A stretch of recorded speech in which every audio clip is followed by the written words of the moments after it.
What's good, guys? Welcome back to the channel. In this week's video, I'm going to show you guys how you can make analog synth samples for artists like Toliver and Travis Scott in FL Studio. I'm going to play a preview of the sample so you guys can hear it, and then I'm going to jump into FL Studio and I'm going to break it down step by step.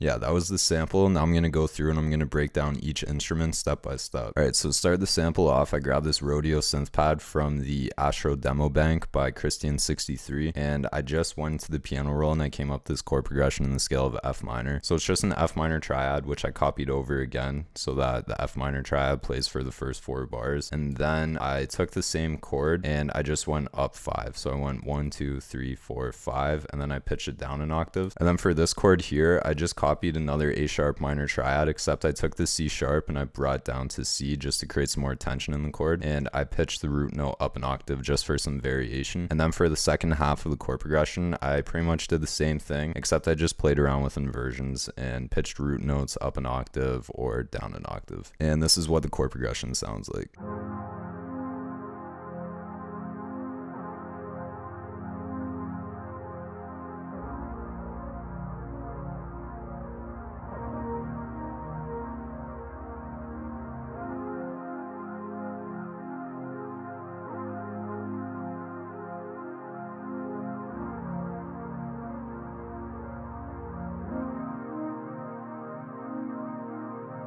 So I like the sound of the chord progression, and I like the sound of the preset, so I didn't want to do too much to it in terms of effects. So I just pulled up an EQ and I just cut out a bunch of the lows and the highs. Next sound I added is this re-up bass from Kavi's Confessions Bank. So for the bass line, I kept it simple, and it's pretty much just playing on the root note of each chord with a couple of passing notes in between them. And then I just switched it up because this bass should be like down here, but I just went up 1 note in the scale just for some variation. And I know they say keep your bass on the root note of each chord, but sometimes if you switch it up and put it to a different like note in the chord or in the scale, it can just add some variation and a different feel to it. But this is what the bass line sounds like.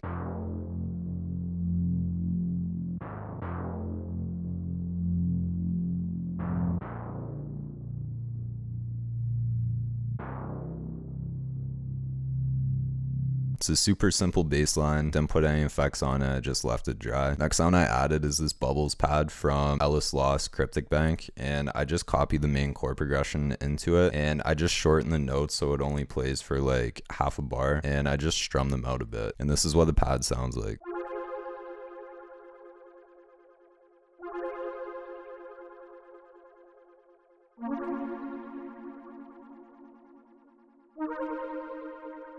So in terms of effects, I just added an EQ to it and I cut out a bunch of the lows, and then I put a Valhalla Supermassive on it, and I just did a Cirrus minor preset. And then the last sound I add to the melody is this Hall of Mirrors pad from Loner Samples Plybank, and I just copied the same chord progression from the main pad into it, and I didn't change it up at all. And this is what this pad sounds like.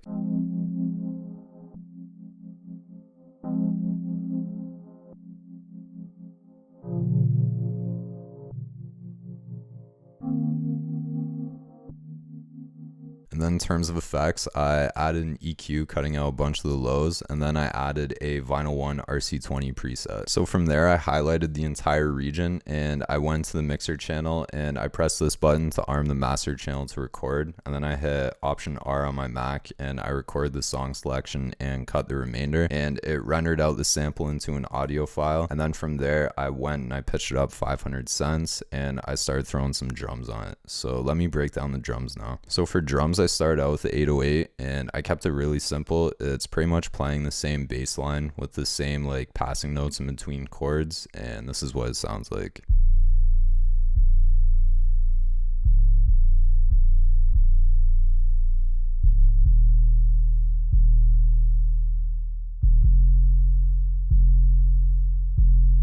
After the 808, I layered a kick on top of it.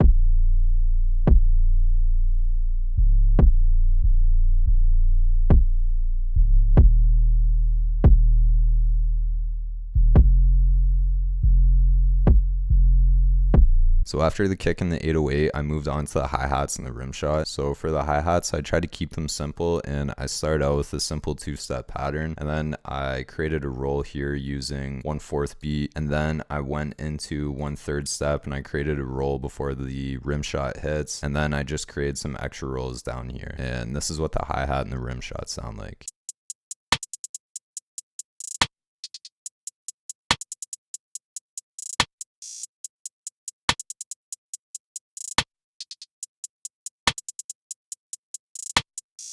So after I finished with the hi-hat and the rim shot, I went ahead and I added a couple of open hi-hats and a snare just to add some extra bounce to the drum pattern. And this is what it sounds like.